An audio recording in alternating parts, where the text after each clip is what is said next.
बोलो पंच परमेष्टि भगवंतों की जय।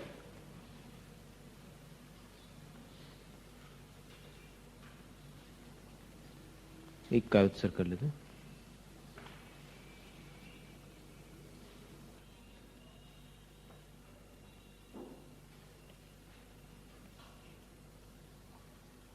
मृत्युमार्गे प्रवृत्तस्य वीतरागो ददातु मे समाधिबोधिपाथेयम्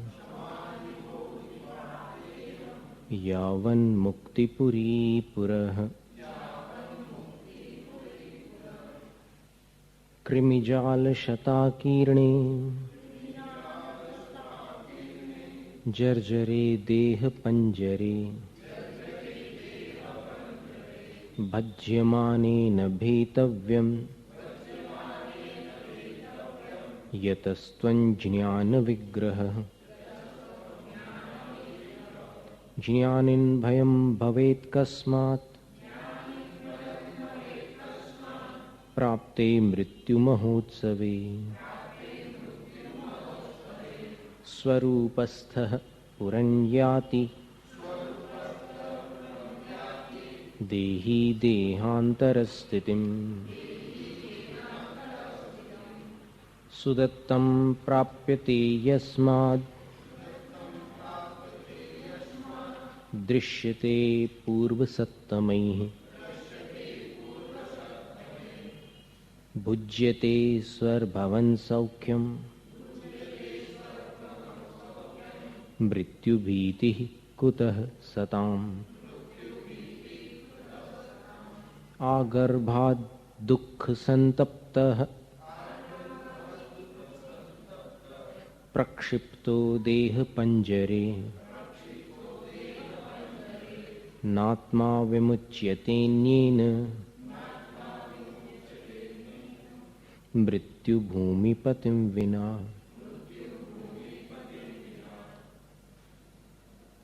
पांचवा काव्य है मृत्यु महोत्सव।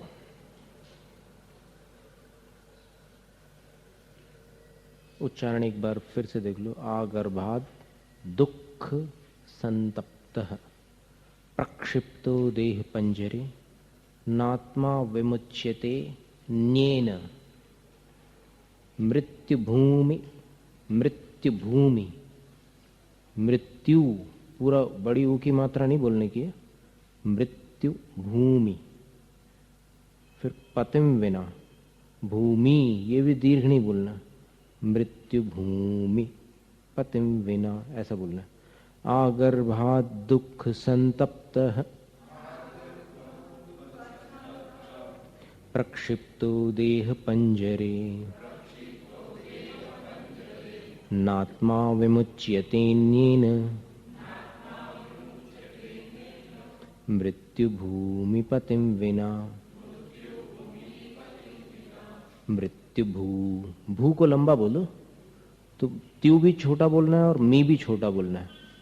मृत्युभूमिपतिं विना। नमो अरिहंताणम्।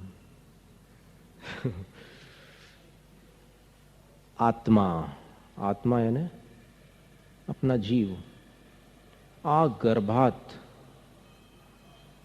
गर्भ से लेकर देह पंजरे प्रक्षिप्त शरीर रूपी पिंजरे में डाला गया है। किसने डाला है? कर्मों ने।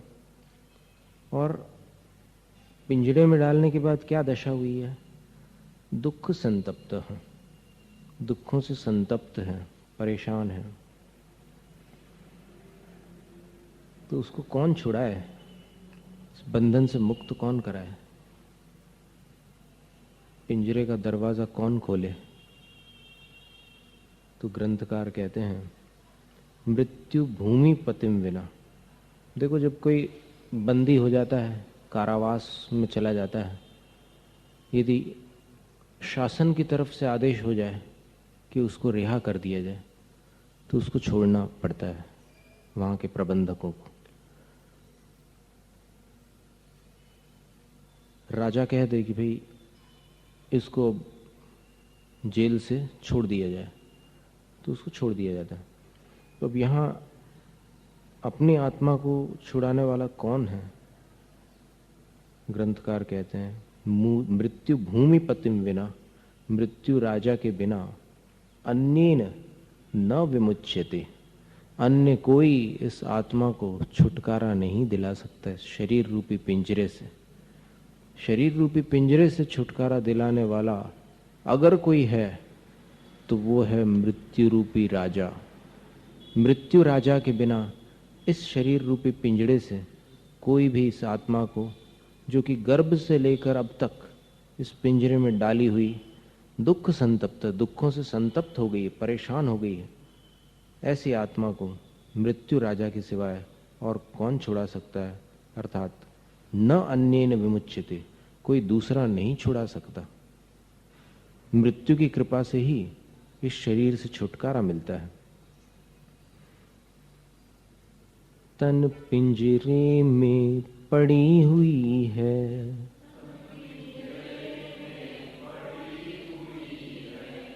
आत्मा गर्भ अवस्था से,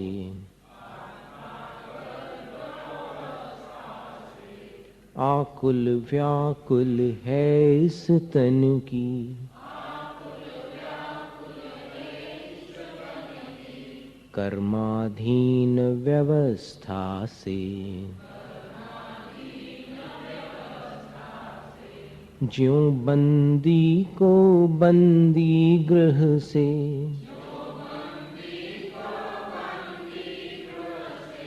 राजा बंधन मुक्त करे,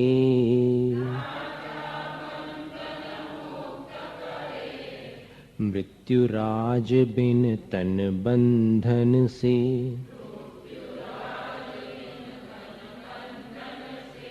कौन मुझे निर्मुक्त करे।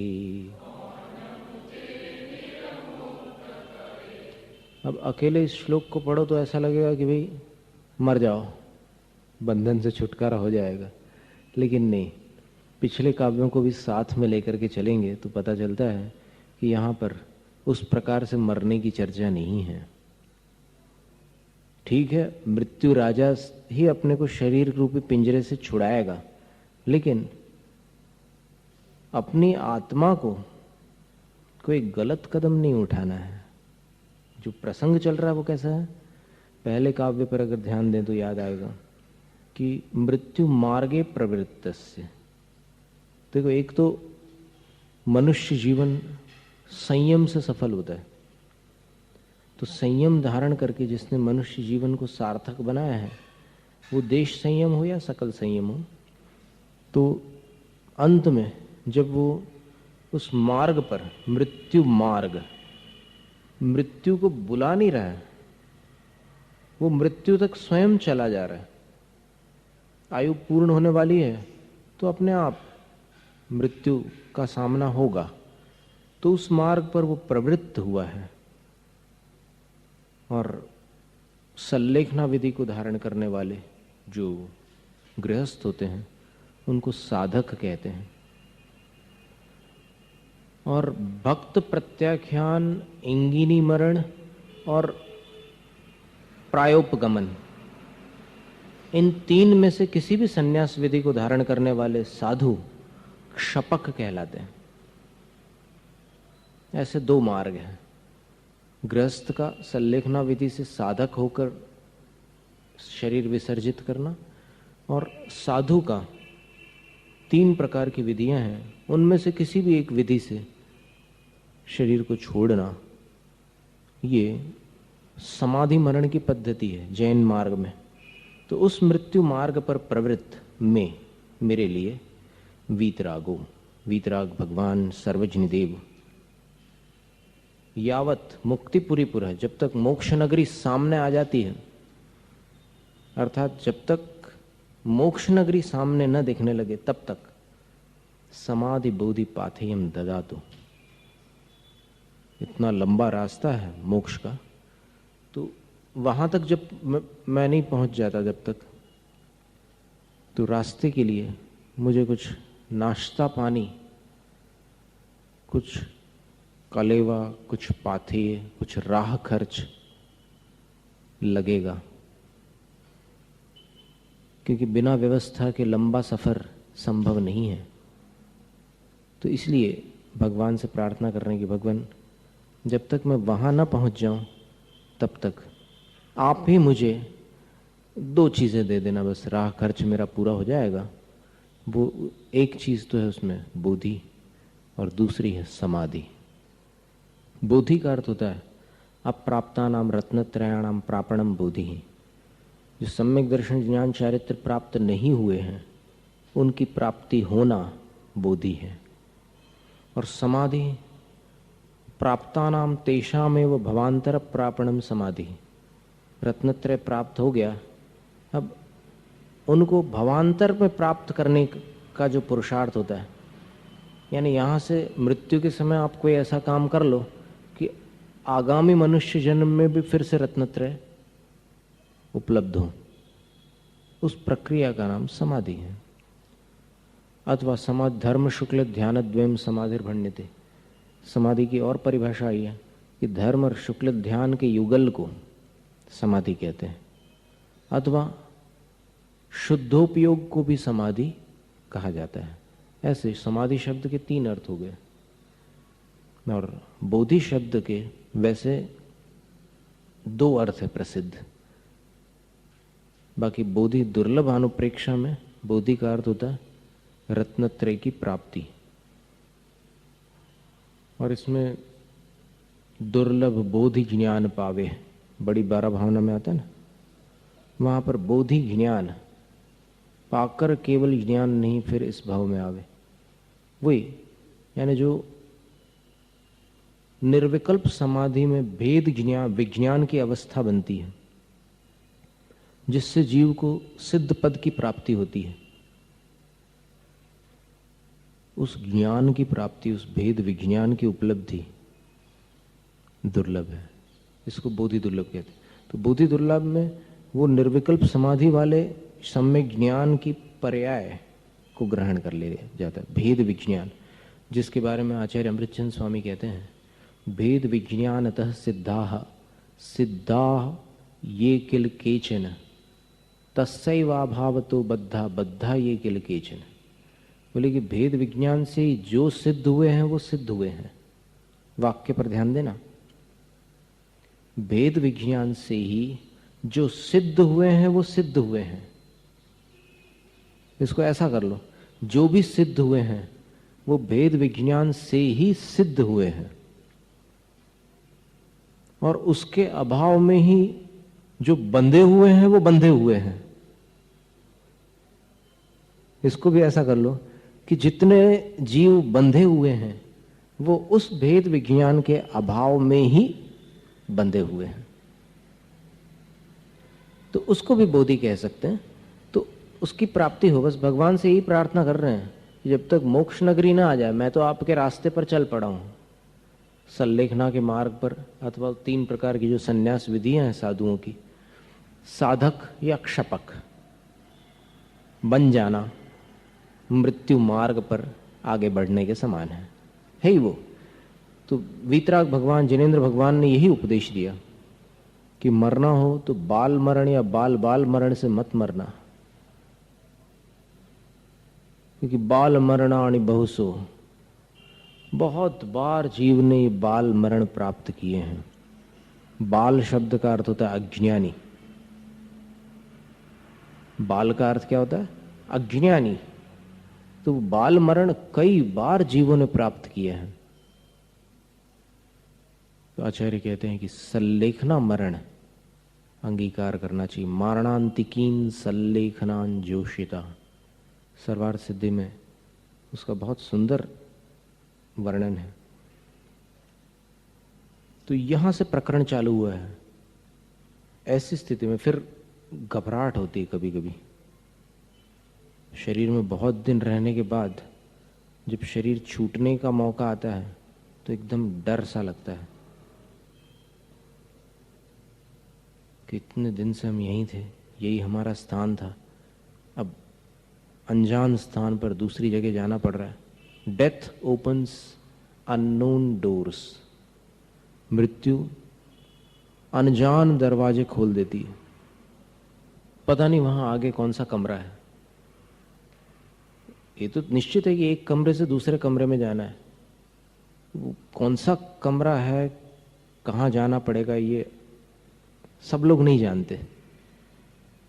तो यहां पर ग्रंथकार कहते हैं कि सैकड़ों जीव जंतुओं के समूह से भरा हुआ अपना मानव शरीर है, औदारिक शरीर।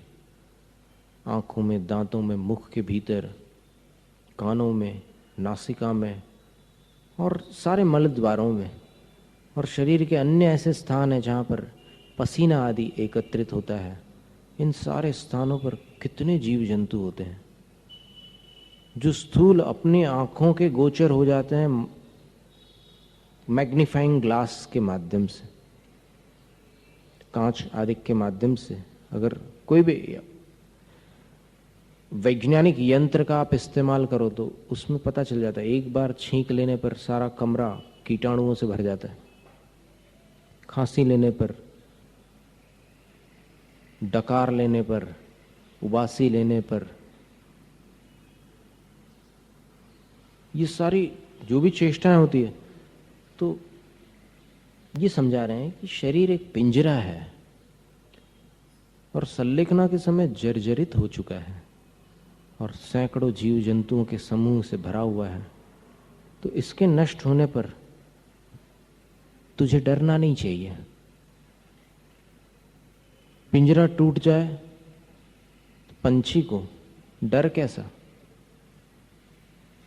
यतस, क्योंकि तुम ज्ञान विग्रह, तुम इस शरीर रूप नहीं हो।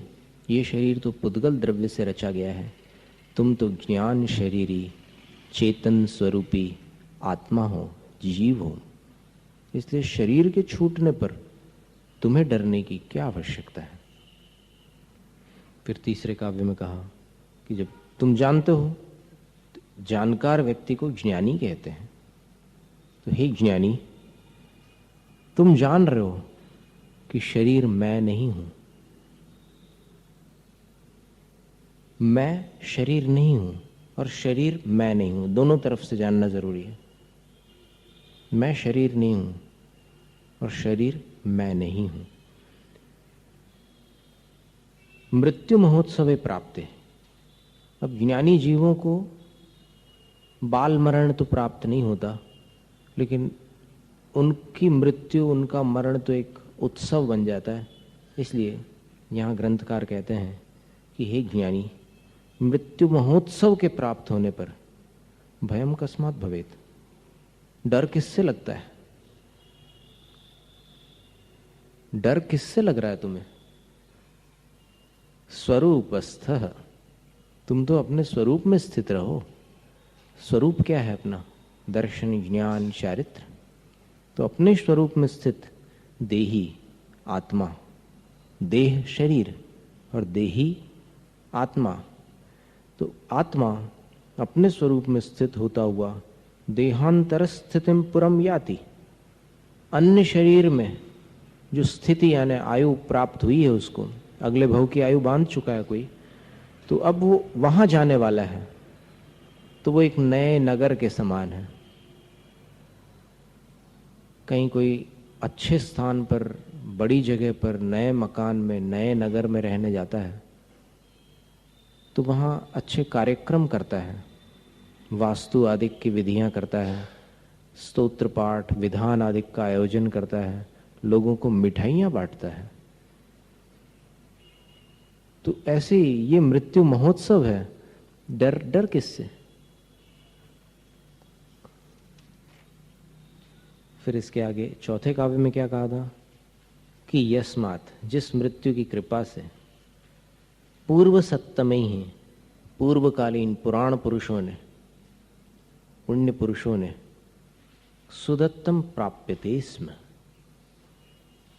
जो सुपात्रों को दान दिया था वो सब उन्होंने प्राप्त कर लिया, कुछ खोया नहीं। अभी लगता है कि हम सब दे रहे हैं, हमारे पास कुछ बच नहीं रहा है, कमी आ रही है। अब जैसे मंदिर आदि के लिए भी दान देते हैं तो लगता है कि अपने अकाउंट में कुछ कम हो गया, मतलब इतना अमाउंट अपन ने वहां दे दिया तो अकाउंट थोड़ा घटा। लेकिन यहां कह रहे हैं कि पूर्व सत्य में पूर्वकालीन महापुरुषों ने दान दे दे करके मृत्यु की कृपा से उस दान का फल प्राप्त कर लिया, खोया कुछ नहीं। और स्वर भवन सौख्यम भुज्यते इसमें, और स्वर्ग में उत्पन्न हुआ जो सुख है, या स्वर्ग में होने वाला जो सुख है, उसको भोगा।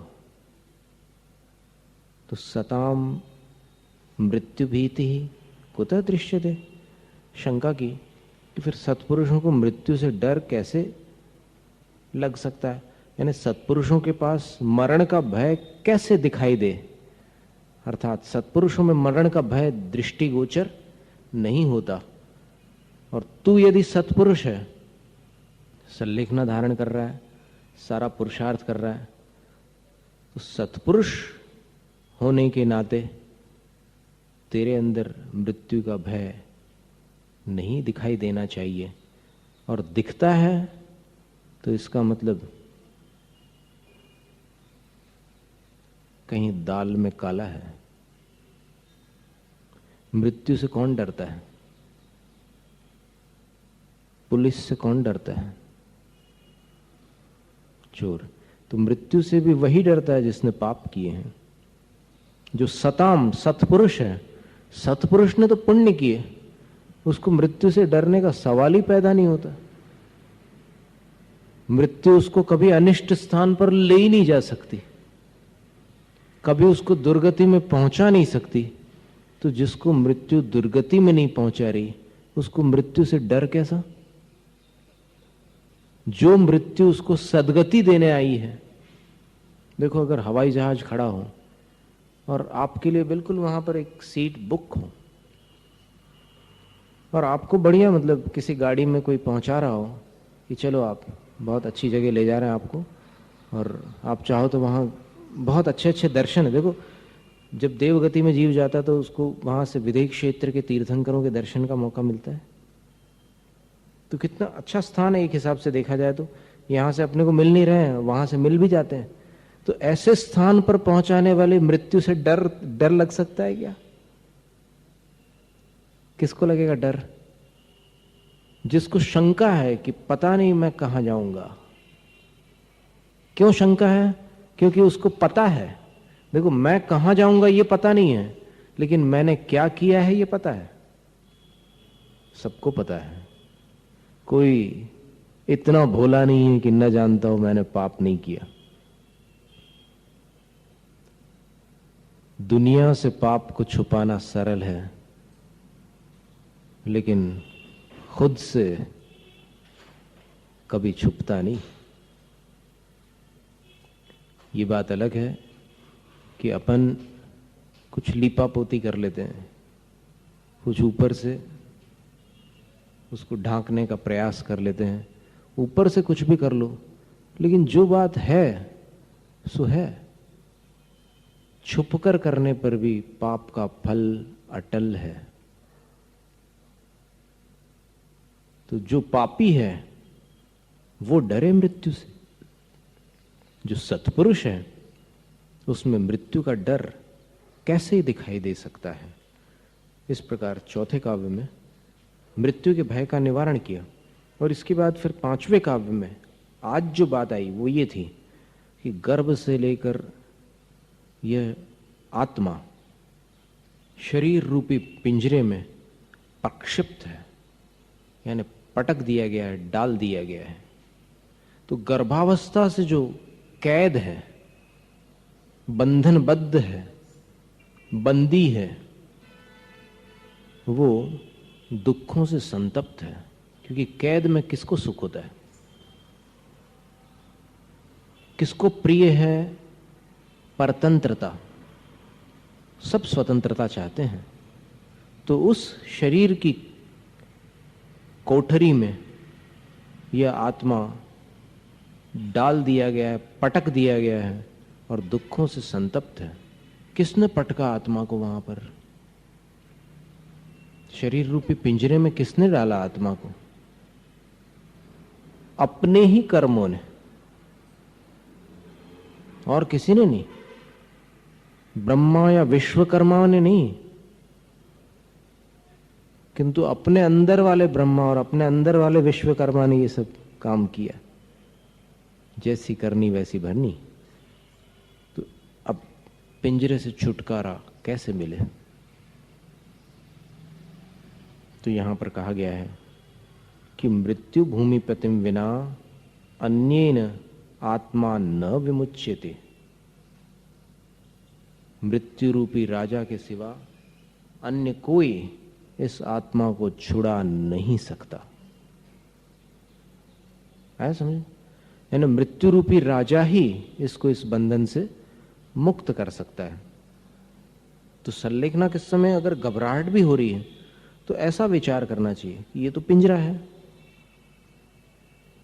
और कैद से जब तक शासक का आदेश न हो तब तक बंदी को रिहा नहीं किया जाता। वहां ऑर्डर हो जाता है ऊपर से, तो फिर यहां से उसको छोड़ दिया जाता है। तो उसी प्रकार मृत्यु राजा का जब तक आदेश नहीं होगा तब तक इस शरीर रूपी पिंजरे से आत्मा को कौन छुड़ाने वाला है? कोई नहीं। इन पांचों काव्यों के जो पद्यानुवाद थे वो कुछ इस प्रकार थे। जीर्ण हुई मम जीवन रेखा, आज अतः मेरे स्वामी, हुआ मृत्यु की ओर अग्रसर, बन करके शिव पथगामी। जब तक मोक्ष नगर न आए, मुझे मार्ग का व्यय देना, देना बोधि समाधि साधना, काया में कितना रहना। कृमिगण पूरित, जरा जर्जरित, कारा है मानव काया। कारा यानी जेल। अपने कर्मोदय के कारण मैंने यह बंधन पाया। यदि यह नश्वर नष्ट हो रही, मैं काहे को घबराऊं। मैं हूं ज्ञान शरीरी चेतन, क्यों समाधि ना अपनाऊं। जब कोई जन धूमधाम से अन्य नगर रहने जाता, नवनिवास के शुभ अवसर पर, वह न तनिक भी घबराता। मृत्यु महोत्सव की बेला में ज्ञानी तुमको भय कैसा। आत्मलीन चेतन को नूतन, तन मिलता कंचन जैसा। सत्पुरुषों ने सत्पात्रों को जो जो उत्तम दान दिया, स्वर्ग सुखों के संग उसे फिर मृत्यु कृपा से प्राप्त किया। तब सज्जन क्यों डरे मृत्यु से, जो चेतन को हितकारी। इष्ट प्रदाता को इस जग में कौन कहेगा अपकारी। तन पिंजरे में पड़ी हुई है आत्मा गर्भ अवस्था से। आकुल व्याकुल है इस तन की कर्माधीन व्यवस्था से। ज्यों बंदी को बंदी गृह से राजा बंधन मुक्त करे। मृत्यु राज बिन तन बंधन से कौन मुझे निर्मुक्त करे। सर्व दुख प्रदम पिंडम दूरीकृत्यात्मदर्शिभिः मृत्युमित्र प्रसादेन प्राप्यन्ते सुख संपदः। सर्व दुख प्रदम पिंडम दूरीकृत्यात्मदर्शिभिः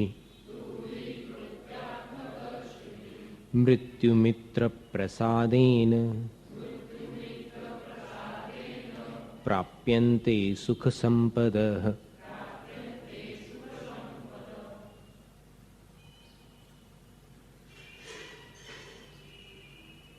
आत्मदर्शी भी हैं, आत्मदर्शी जनों के द्वारा मृत्यु मित्र प्रसादेन, मृत्यु रूपी मित्र के प्रसाद अर्थात उसकी कृपा से। अब देखो पिछले काव्य में मृत्यु को राजा कहा था, लेकिन वो राजा कोई अजनबी राजा नहीं है, अपना मित्र है। किनका मित्र है? सल्लेखना धारण करना, सबका मित्र नहीं है। नहीं तो आप समझो कि मेरी दोस्ती है मृत्यु से, वो भी ठिकाने लगा दे आपको। सबका मृत्यु नहीं है, मित्र नहीं है मृत्यु। तो मृत्यु रूपी मित्र के प्रसाद से, उसकी कृपा से आत्मदर्शी भी सुख संपदा प्राप्यन्ते, आत्मदर्शी जन सुख संपदाओं को प्राप्त कर लेते हैं। लेकिन सुख संपदाओं को कैसे प्राप्त करते हैं? तो बोले सर्व दुख प्रदम पिंडम, सभी दुखों को प्रदान करने वाले पिंड स्वरूप शरीर को दूरी कृत्य, दूर करके। जब तक इस शरीर में पिंजरे में पड़े रहेंगे तो फिर वो सुख संपदाएं कहाँ मिल सकती है जो निर्वाण होने पर प्राप्त होती है, अथवा जो देवगति में भी उपलब्ध होने वाले सुख हैं वो मनुष्य शरीर के साथ संभव नहीं है। तो मृत्यु मित्र की कृपा से आत्मदर्शी जन, अब यहां आत्मदर्शी की बात कही है। आत्मदर्शी किसको कहते हैं? आत्मनि आत्मानं पश्यन्ति इत्येवं शीलाः आत्मदर्शिनः। आत्मा में आत्मा का दर्शन करने वालों को आत्मदर्शी कहते हैं। शरीर में अपना दर्शन नहीं करते, आईने के सामने खड़े होकर क्या स्मार्ट दिख रहा हूं, वो देहदर्शी है। देहेश्वात्म धिया जाता पुत्र भार्यादि कल्पना, वो आत्मदर्शी नहीं है। और आत्मदर्शी और भी ऐसे बहुत सारे लोग नहीं हैं जो शरीर में एकत्व बुद्धि धारण करते हुए इसी को अपना रूप मान बैठे हैं। ये आत्मज्ञान जीवन में झल के बिना नहीं रहता। आत्मा की जानकारी अलग वस्तु है, आत्मज्ञान अलग वस्तु है। जानकारी तो आप लोगों में बहुत लोगों को है, लेकिन ज्ञान दुर्लभ है। वो जीवन को प्रभावित किए बिना नहीं रहता वो ज्ञान। फिर ये सारी चीजें जो अपन अभी व्यर्थ के प्रयास करते हैं उनमें उदासी आ जाती है।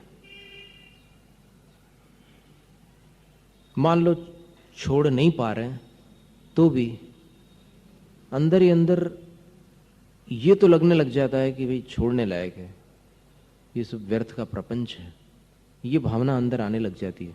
अभी कार्तिकेय अनुप्रेक्षा के स्वाध्याय में धर्मानुप्रेक्षा का स्वाध्याय प्रारंभ हुआ है, उसमें ये विषय आने वाला है कि सम्यक दृष्टि यदि व्रति न भी हो तो भी उसके अंदर क्या भावना है।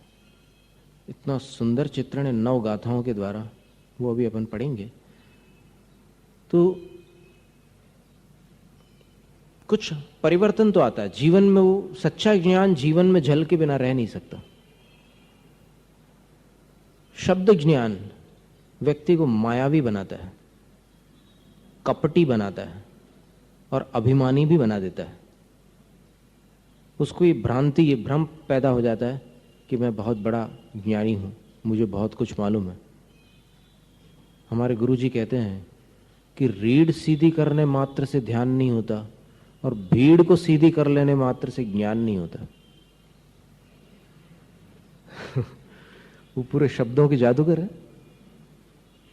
रीढ़ को सीधी करने से ध्यान नहीं होता और भीड़ को सीधा रखने पर ज्ञान नहीं कहलाता।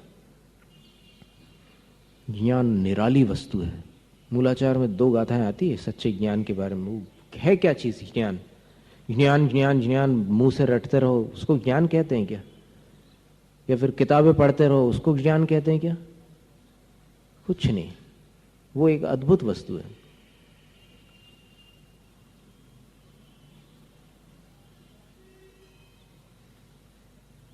दो गाथाएं आती मूलाचार में। एक तो चारित्र के साथ जो ज्ञान पाया जाता वो कैसा ज्ञान होता है, और एक सम्यक्त्व के साथ जो ज्ञान होता है वो कैसा होता है।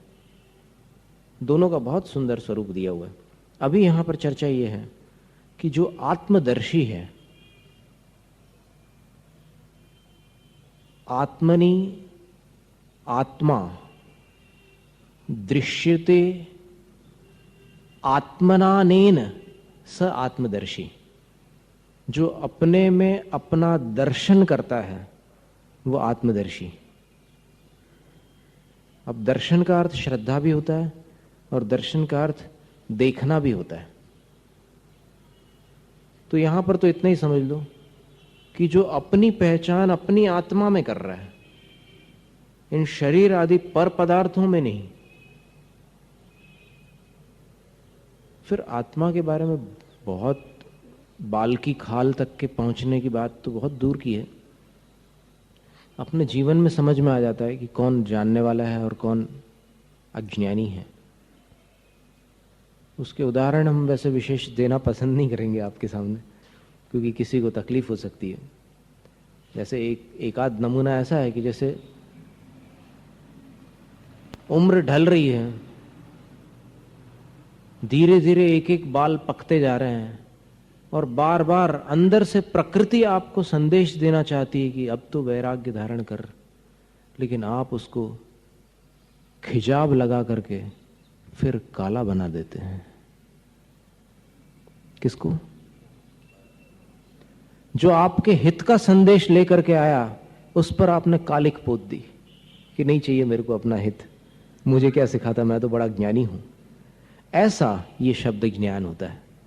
शब्द ज्ञान जीव को धोखा देता है।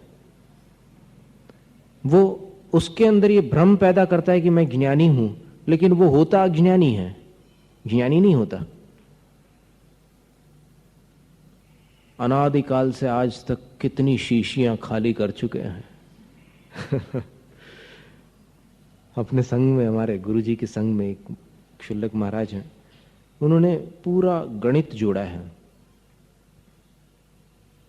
कि 60-70 साल में मनुष्य कितना अनाज खाता है, कितनी सब्जियां खाता है, सब पूरा उन्होंने हिसाब निकाल करके रखा हुआ है। पर सारी बातें समझ में आती है। अब कभी लग जाए तो लग जाए, बस यही है, लग जाए तो लग जाए। कितनी सारी बॉल तो वाइड बॉल हो जाती है, कितनी सारी इधर उधर बिखर जाती है। कोई एकाध बॉल लगती है विकेट में, वो 11 विकेट्स होते हैं एक टीम में। अब उसमें कई तो एलबीडब्ल्यू आउट होते हैं, कई कैच आउट होते हैं, पर विकेट क्लीन बोल्ड होने वाले बहुत कम होते। तो बस अपने मुंह को गुरु महाराज बहुत दिनों से, अनादिकाल से कितनी बार गेंद फेंक चुके, लेकिन अपन एक कुशल संसारी बैट्समैन के समान विकेट्स को डिफेंड करते रहे। मोह रूपी विकेट को अपन ने बचा के रखा, अभी तक आउट नहीं हुए, अभी तक अपना मुंह टूटा नहीं है, गिल्लियां उड़ी नहीं है। बस वही स्थिति है। सच्चा ज्ञान जीवन में झलकता है, यही सारांश है। तो इसका पद्यानुवाद है। नर्तन पा नर नर्तन करता,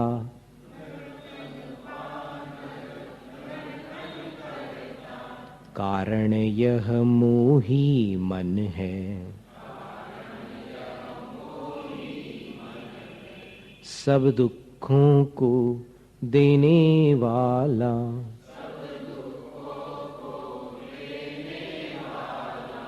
दुष्ट पिंड यह नर्तन है। इसी पिंड से पिंड छुड़ाकर,